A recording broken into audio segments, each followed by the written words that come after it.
প্রায় 30 বছর আমি সিলেটে আছি, কিন্তু শাহজালাল মাজারে আগের টাকা পয়সা কোথায় গেছে, কি হয়েছে, এটা কোনো হিসাব নাই।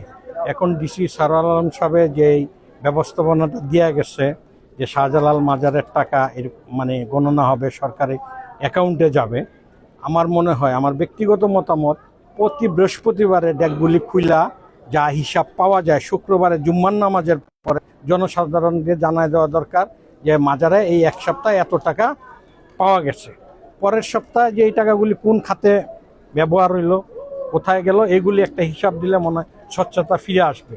আর প্রধানমন্ত্রীর কাছে আকুল আবেদন যে যেহেতু ডিসি সারোয়ার সাহেব সিলেটে আসার পরে চাকরি জীবনে প্রত্যেকটা পদক্ষেপই সৎ এবং সঠিক সিদ্ধান্ত দিছিল, এখন আমাদের সাধারণ জনগণের আকুল আবেদন, আমাদের সিলেটের দুইজন অভিভাবক আছে, জনাব আরিফুল হক চৌধুরী এবং মুক্তাদির সাহেব বস্ত্রমন্ত্রী, ওনাদেরকে নিয়ে প্রধানমন্ত্রী সাহেব যাতে আবারও ডিসি সারোয়ার সাহেবকে সিলেটে পুনর্বহাল করে এবং আমাদেরকে যাতে উনি আরও 2-3 বছর সেবা দেয়, তাহলে সিলেটটা আরও উন্নতি হবে। যেহেতু এটা একটা প্রবাসী, 90% লোকই প্রবাসে থাকে এবং এখানে যতগুলি মানুষই বাংলাদেশ থেকে আসে ঘুরতে, এবং সিলেটটা আর একটু সুন্দর হবে।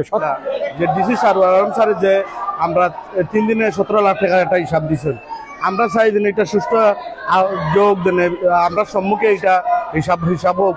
আর 17 লাখ নাই, মানে আরো বেশি হইব, 70 লাখ হইব আমার দৃষ্টিতে। 15 দিন যেহেতু হয়ে গেছে, আমি দেখছি যে ডেট ভরে গেছি মোটামুটি, অনেক টাকা পয়সা। আমরা চাই দিন ইনোর যে গরিব আছে এরাও পাও, পাশাপাশি এই মাজারের উন্নয়নে এই টাকাটা ব্যয় হোক।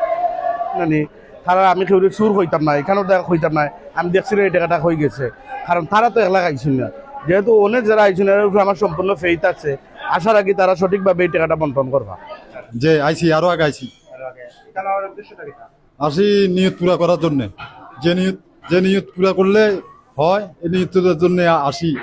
যে 360 খুব গরম জিনিস, যে কোনো জিনিস যদি নিয়ত করা হয় তাইলে এটা পূর্ণ হয়।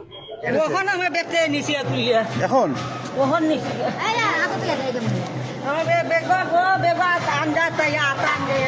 কত আন্টি কত নিছে?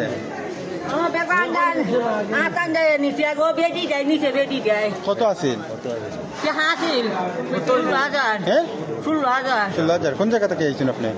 আমরা অফিস থেকে আসছি। আচ্ছা, আমার